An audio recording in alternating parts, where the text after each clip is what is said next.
नमस्कार दोस्तों आज हम बात करेंगे कि जो रीट 2021 है उसके अंदर लेवल फर्स्ट का जो सीडीपी का जो पेपर है उसके अंदर कौन कौन से जो प्रश्न हैं वो विवादित हैं और उनकी सही आंसर क्या है ऑथेंटिक प्रूफ के साथ।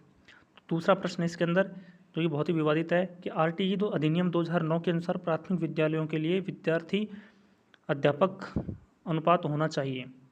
तो जो मैक्सिमम लोग इसको बता रहे हैं और 30:1 बता रहे हैं, परंतु यदि हम देखें पूरे आरटीई अधिनियम के अंदर कहीं भी प्राथमिक स्तर के विद्यालयों के लिए 30:1 का कहीं भी उल्लेख नहीं है।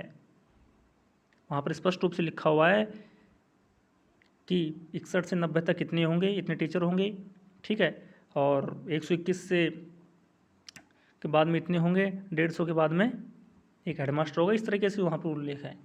लोग क्या कर रहे हैं कि उनसे रेशो निकालने की कोशिश कर रहे हैं कि साहब 61 से 90 है तो 30:1 का रेशो आ जाएगा, परंतु वो ये अधिनियम है, इसके अंदर इस तरीके से आप अपने हिसाब से कोई भी रेशो नहीं निकाल सकते। जो उल्लेख है, जैसा लिखा है, हमको वैसा ही मानना है। तो 30:1 तो बिल्कुल भी नहीं आएगा इसका सही उत्तर।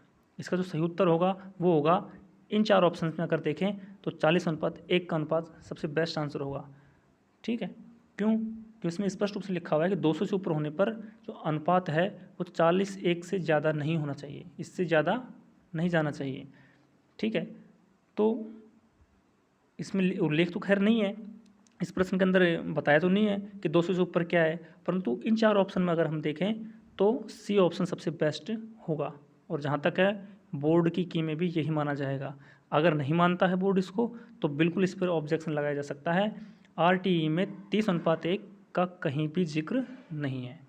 ठीक है, और अगला प्रश्न है प्रश्न संख्या 4 कि कौन सा रोग वंशानुगत है। तो देखिए इसमें बेस्ट आंसर तो फिर फिनाइल कीटोनूरिया होगा, परंतु HIV एड्स भी वंशानुगत होता है, इसलिए ये भी ऑब्जेक्शन लगाने लायक है। हो सकता है इस पर भी आपको बोनस मिल जाए। ठीक है, और 5वां प्रश्न है निम्नलिखित में से कौन सा बुद्धि का निष्पादन परीक्षण है। तो निष्पादन परीक्षण में अगर 5वां प्रश्न देखें तो इसमें भाटिया बैटरी भी उत्तर होगा और रेवन का SPM भी इसके अंदर आएगा।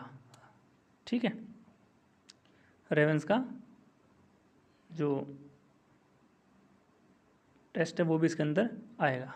ठीक है, तो वो लोग साहब इसका क्या प्रमाण है, तो NIOS national institute of open schooling जो कि हमारे भारत सरकार की एक ऑथेंटिक बोर्ड है, ठीक है, डिस्टेंस एजुकेशन का, तो उसके द्वारा जो जारी की गई हैं किताबें, जो उनका जो कोर्स है उसके अंदर साइकोलॉजी के अंदर ये बड़ा स्पष्ट रूप से उल्लेख है।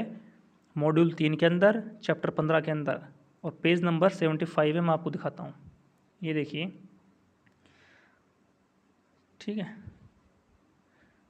रेवन का प्रोग्रेस मैट्रिक्स RPM। ठीक है, तो ये निष्पादन परीक्षण है, इसके अंदर ये देखिए, ये इसके अंदर इस तीनों आते हैं। ठीक है, स्टैनफोर्ड प्रोग्रेसिव मैट्रिसेस SPM। ठीक है, तो ये SPM है, ये SPM ये पूछा है, तो ये SPM RPM का ही एक भाग है। तो इसमें बड़ा स्पष्ट रूप से लिखा हुआ है निष्पादन परीक्षण, बिल्कुल ऑथेंटिक है ये। और इसमें यदि आंसर की के अंदर दोनों ऑप्शन नहीं माने जाते हैं A और D, तो बिल्कुल इसके ऊपर ऑब्जेक्शन लगाया जा सकता है। ठीक है, और एक प्रश्न है इसमें, प्रश्न संख्या 18 है, विश्वसनीयता की अवधारणा से आशय है। तो देखिए ज़्यादा बेटर आंसर इसमें प्राप्तांकों की बारंबारता होगा, परंतु इसके अंदर गणना की समरूपता भी आ सकता है। वैसे गणना की समरूपता वस्तुनिष्ठता से संबंधित है, परंतु पिछली रीट या ऐसे पिछली रीट के अंदर भी ऐसा ही एक प्रश्न आया था जिसमें कि विश्वसनीयता और वस्तुनिष्ठता दोनों ही उसके उत्तर माने गए थे। तो इस प्रश्न पर भी यदि कोई अगर गलत करके आता है, इसको गणना की समरूपता अगर किसी ने किया है तो इस पर बिल्कुल ऑब्जेक्शन लगाया जा सकता है। तो ये कुछ प्रश्न थे CDP के अंदर जो कि विवादित हम कह सकते हैं या बोनस कह सकते हैं, या जिनमें एक से अधिक उत्तर सही है हम कह सकते हैं। तो बहुत बहुत धन्यवाद।